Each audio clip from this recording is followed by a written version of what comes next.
आज का जो हमारा टॉपिक है वो है खनिज संसाधन।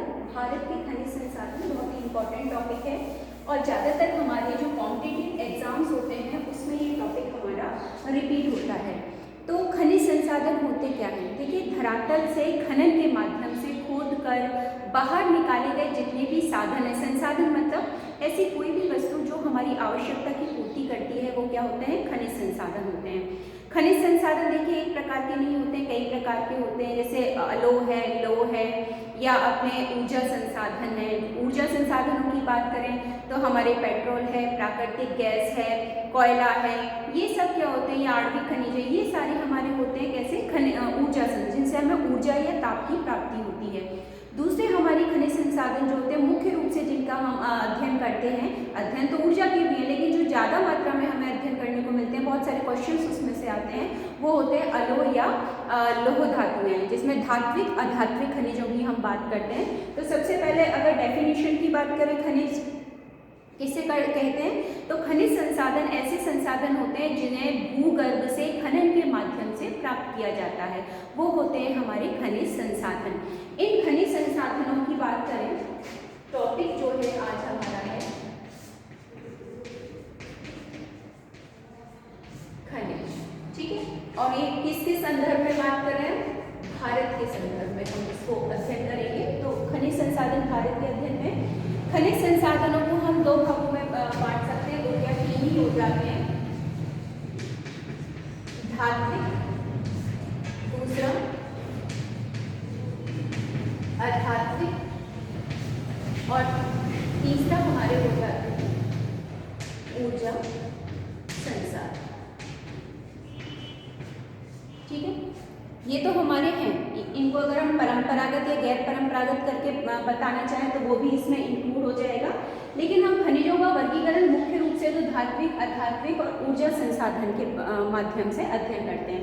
सबसे पहले बात करें हम धात्विक खनिज की, जिसमें धातु का अंश या लोहांश की मात्रा पाई जाए उन्हें कहते हैं हम धात्विक खनिज, और जिनमें लोहांश की मात्रा मतलब लोहे की मात्रा नहीं पाई जाए उसे कहते हैं हम अधात्विक खनिज। तो खनिजों का जब हम अध्ययन करते हैं इसमें ऊर्जा संसाधन में मुख्य रूप से मैंने आपको बता दिया, जैसे अपने कोयला है, दूसरा पेट्रोलियम भी कह सकते हैं, तीसरा प्राकृतिक गैस। ये जो आते हैं ये हमारे ऊर्जा, जिनसे हमें ताप की प्राप्ति होती है। और अगर हम इनमें बात करें धात्विक खनिज, तो ये जो हम खनिजों का अध्ययन करते हैं, ये हम अध्ययन करते हैं उसमें पाए जाने वाले जो रासायनिक और भौतिक खनिजों का अध्ययन हम दो आधार पे करते हैं, एक तो रासायनिक और दूसरा भौतिक गुणों के आधार पे। एक तो रासायनिक गुण उसमें कैसे हैं और दूसरे उसमें भौतिक गुण कौन से पाए जाते हैं, उसके आधार पे हम इन खनिजों का अध्ययन करते हैं, ठीक है। अब इसमें धात्विक और अधात्विक का जब हम अध्ययन करते हैं तो पहले मैंने आपको बता दिया था, जिसमें धातु का अंश हो या लोहांश की मात्रा हो, वो हमारे किस में आते हैं? धात्विक या अधात्विक खनिजों में। अगर हम दोबारा से इन्हें कहें धात्विक खनिज कौन से होते हैं या अधात्विक खनिज हम कैसे पता करेंगे, इनका वर्गीकरण कैसे करेंगे, तो देखिए जो मैंने आपको बताया थे रासायनिक और भौतिक गुणों के आधार पर जब इनका अध्ययन हम कर रहे हैं तो इसमें भी हमें ये देखना पड़ेगा कि ये किस आधार पर हमें इसमें कठोर धातु हैं, ऊष्मा की चालक हैं या सुचालक हैं। तो धात्विक खनिजों को हम फिर से अगर बात करें तो दो भागों में बांटते हैं, लौह धात्विक और अलोह धात्विक खनिज में, ठीक है। अगर इनको और अच्छी तरह समझना है तो इनको दो पार्ट में फिर बांट सकते हैं, लौह धात्विक और दूसरा अलोह धात्विक, ठीक है। जैसे अधात्विक कह दिया, जिसको अगर मैं इससे अलग से बात कर लें तो अधात्विक में उनको भी हम मेंशन कर लेते हैं।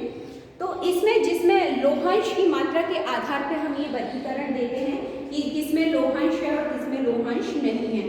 तो अधात्विक खनिज जो होते हैं ये दो प्रकार के होते हैं जिनको हम अधात्विक में लेते हैं, जैसे कार्बनिक और अकार्बनिक। दो पार्ट में, जैसे मैंने ऊर्जा संसाधन इससे है इसी का पार्ट, लेकिन मैंने इससे अलग कर दिया। जैसे इसको कह देते हैं कार्बनिक खनिज, और दूसरे हो जाते हैं हमारे, इसको और आगे लेते हैं अकार्बनिक खनिज। कार्बन की मात्रा के आधार पे कार्बनिक, जिसमें कार्बन की मात्रा कम पाई जाए वो अकार्बनिक खनिजों की श्रेणी में आते हैं हमारे। तो देखिए इनमें भी हम जैसे अकार्बनिक, कार्बन में हमारे जैसे पेट्रोल है, कोयला है, ये आ जाते हैं। अकार्बनिक में अभ्रक है, चूना है, ग्रेफाइट है, ये आ जाते हैं। इनको भी हम इसमें शामिल कर लेते हैं। जैसे अकार्बनिक, इसमें कार्बन है, तो इसका मतलब ये किसके ऊर्जा संसाधन इनकी बात कर रहे हैं, ठीक है। ये कोयला, पेट्रोल, प्राकृतिक गैस, ये किसमें आ गए कार्बनिक में। अब यहाँ पे क्या आ जाएंगे अपने, ग्रेफाइट है,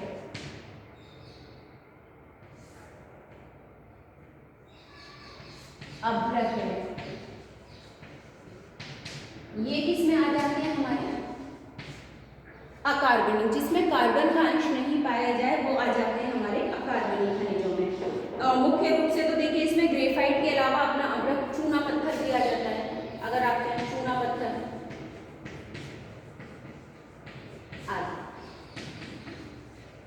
तो ये एक साधारण वर्गीकरण है कि खनिज किस आधार पर अध्ययन करते हैं। रासायनिक और भौतिक गुणों के आधार पर हम खनिजों का अध्ययन करते हैं, जिसमें धात्विक में लौह और अलोह, और जिनको अधात्विक की भी बात कर रहे हैं तो अधात्विक में मैंने आपको मेंशन ही कर दिया कि किस आधार पर होते हैं। अब आगे जैसे लौह धातु लिखे हैं तो लौह में लौह एस्ट आएगा, मैग्नीज आएगा, क्रोमियम है। लौह धातु कौन कौन से होते हैं, तो इसमें होता है हमारा लौह अयस्क,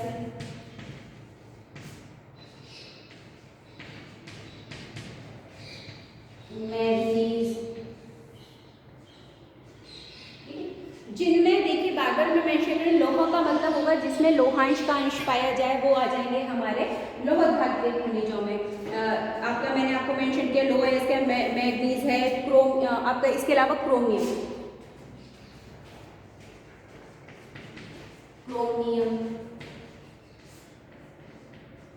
निकल, ठीक है। इसके अलावा चाहे तो बहुत सारी सूची है, लेकिन हम मुख्य रूप से क्या लेंगे, क्रोमियम है, निकल है, टंगस्टन है, ये हमारे आते हैं किसमें, खनिज संसाधनों में आते हैं। इसके अलावा अगर हम अध्ययन करें कि अलोह धातुओं में कौन कौन से आते हैं, तो अलोह में तांबा, एल्यूम, इसमें आएंगे हमारे तांबा, एल्यूमिनियम। एल्यूमिनियम को कई बच्चे इधर ले लेते हैं, लेकिन ये हमारे किसमें आते हैं, अलोह धातु में आते हैं। टिन है, सीसा है, टिन, सीसा, ये हमारे किसमें आते हैं, अलोह धातु में। इसके अलावा आपका प्लेटिनम, प्लेटिनम आप सुना है आजकल बहुत चल रहा है प्लेटिनम मार्केट में, इसके चेन और अंगूठी बहुत महंगी आती है। जिंक, ठीक है, ये ऐसे तो लिस्ट बनाएंगे तो बहुत बड़ी बन जाएगी, लेकिन मेन जो है इनके बारे में हम ये हमारी हो गई अलोह धातु। उसके अलावा मैंने आपको अधात्विक में अगर बात करें कि अधात्विक में हमारे क्या क्या आएंगे, तो अधात्विक में संगमरमर है। अगर पर्टिकुलर अधात्विक की ही बात करें, ये तो मैंने इसका वर्गीकरण ऐसे कर दिया था, ठीक है।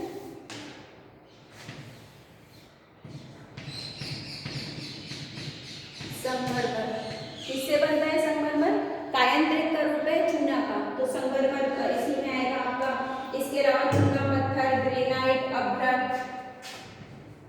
अभ्रक है आपका, जिप्सम,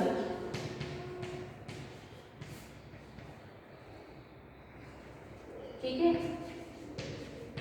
चूना पत्थर,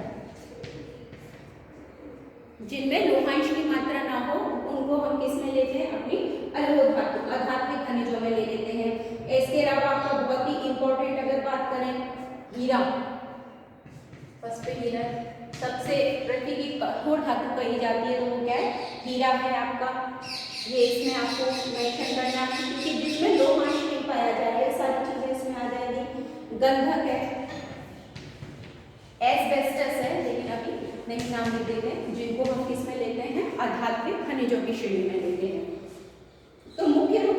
बात करें, खनिज किसे कहते हैं, बार बार वही कि संसाधन, सबसे पहले तो संसाधन क्या है, ऐसी कोई भी वस्तु जो मानव की आवश्यकता की पूर्ति करता हो वो होते हैं संसाधन। और खनिज संसाधन जिनको खोदकर खुदाई करके पृथ्वी की नीचे खुदाई के माध्यम से निकाला जाता है वो क्या होते हैं, हमारे खनिज संसाधन होते हैं। इनका अध्ययन किस आधार पर करते हैं, रासायनिक आधार पे और भौतिक गुणों के आधार पर हम इनका अध्ययन करते हैं।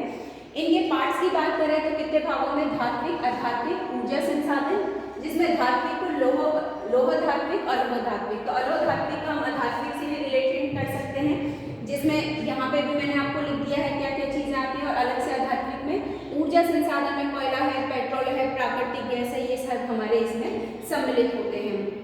अब क्योंकि हमारा टॉपिक जो है, पूरी बुक जो है वो भारत का भूगोल है, तो हम ये सारी चीजें किसके संदर्भ में अध्ययन करेंगे, भारत के संदर्भ में अध्ययन करेंगे कि भारत में इनमें से कौन कौन से संसाधन ऐसे हैं जिन पे भारत में बहुत ज़्यादा, एकाधिकार की बात कर लें या प्रतिशत ज़्यादा है उत्पादन में, भंडारण में, किन किन क्षेत्रों में वो विशेष रूप से, ऐसा तो नहीं देखिए ये संसाधन ऐसे हैं जो ऐसा नहीं है कि हर जगह मिल जाएंगे, ये संसाधन ऐसे होते हैं किसी पर्टिकुलर जगह आपको ज़्यादा मिलेंगे, कहीं ना के बराबर भी मिलेंगे।